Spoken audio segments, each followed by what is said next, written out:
Bienvenue sur Business 226, la chaîne qui fait la promotion des business et les success stories en Afrique.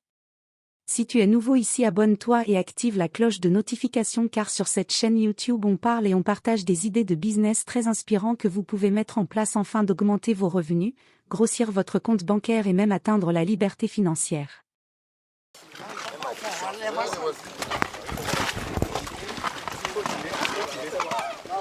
Oui.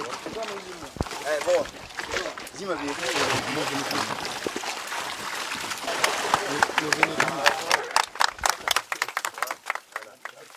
Ce projet s'inscrit dans le cadre de l'offensive agro-pastorale et halieutique qui a retenu bien sûr pour une des cibles la production de poissons à hauteur de 100 000 tonnes pour essayer de réduire notre forte dépendance de l'extérieur en matière de consommation de poissons.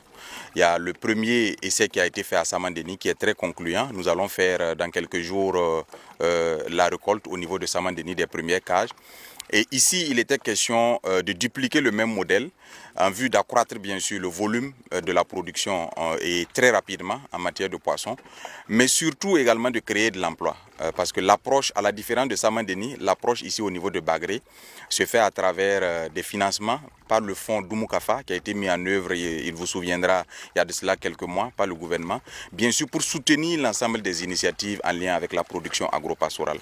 Donc c'est dans ce cadre-là que nous sommes là ce matin et visiblement nous sommes très satisfaits. Nous avons procédé à l'empoisonnement des premières cages et nous avons également pu observer l'engouement qu'il y a au niveau des populations dans la zone et je pense que ça va être un projet qui va avoir le double bénéfice, non seulement de réduire notre forte dépendance de l'extérieur en termes de consommation de poissons, mais également de créer de l'emploi pour la jeunesse et de réduire les poches de recrutement pour les groupes terroristes. Le financement n'est pas totalement bouclé, mais il est déjà de l'ordre de plus de 700 millions pour ce projet. Et la spécificité, c'est qu'elle prend en compte les couches sociales sensibles, à savoir les VDP, mais également les personnes déplacées internes qui sont en phase de réinstallation, pour permettre de faciliter leur reconversion. Et ici, il faut dire que ce projet n'est pas fermé. En fonction de l'engouement et en fonction des besoins, nous pourrons étendre le financement et pouvoir permettre bien sûr à l'ensemble des personnes intéressées de pouvoir s'inscrire. J'invite l'ensemble de la jeunesse à, en tout cas, faire confiance à l'ensemble des initiatives qui sont mises en œuvre dans le domaine agro-pastoral parce que c'est dans ce secteur que nous allons pouvoir tirer notre croissance vers le haut et pouvoir relancer notre économie et surtout réaffirmer notre souveraineté en réduisant notre dépendance vis-à-vis de l'extérieur en termes de produits agro-pastoraux. Le message qu'il faut aussi porter à l'endroit de ces bénéficiaires, c'est de pouvoir gérer ces fonds avec beaucoup de sérieux. Parce que nous l'avons connu de par le passé, les difficultés que l'ensemble de nos fonds de financement ont eu, c'est la pérennité des financements à travers l'assurance du remboursement.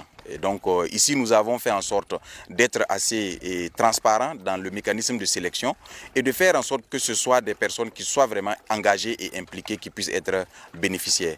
Donc c'est de les encourager à suivre l'activité avec beaucoup de sérieux en vue d'assurer un bon remboursement qui va permettre de financer d'autres jeunes et d'assurer une pérennité du fonds Dumoukafa. Nous avons pour le moment 44 bénéficiaires qui sont pour le moment concernés. Mais il faut dire qu'en fonction du besoin, ce nombre pourrait croître.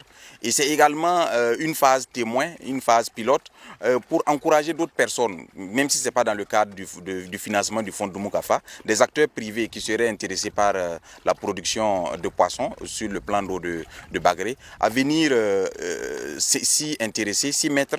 Ils auront l'accompagnement des direction technique du département en charge de l'agriculture et des ressources animales et halieutiques pour permettre de mener à bien leur projet. C'est beaucoup d'efforts qui sont consentis par l'État pour mettre ces ressources-là à leur disposition.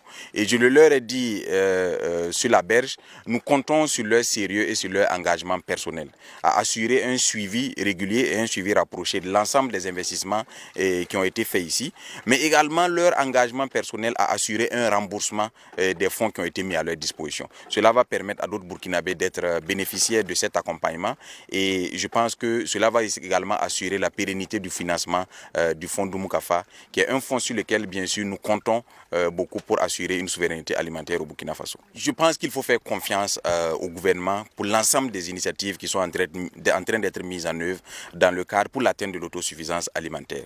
Et nous invitons toutes les couches sociales à s'engager résolument dans cette initiative-là et dans cette volonté affichée du gouvernement d'atteindre l'autosuffisance alimentaire. Le gouvernement seul n'y parviendra pas. Il faut qu'il y ait des initiatives privées qui puissent accompagner le gouvernement. Il faut qu'il y ait également l'engagement des différents acteurs. Et parce qu'il faut le rappeler, l'ensemble de la population active du Burkina Faso est à 70% engagée dans le cadre des productions agro-pastorales. C'est donc dire que c'est une couche importante de notre population qui est concernée par l'ensemble des activités qui sont mises en œuvre.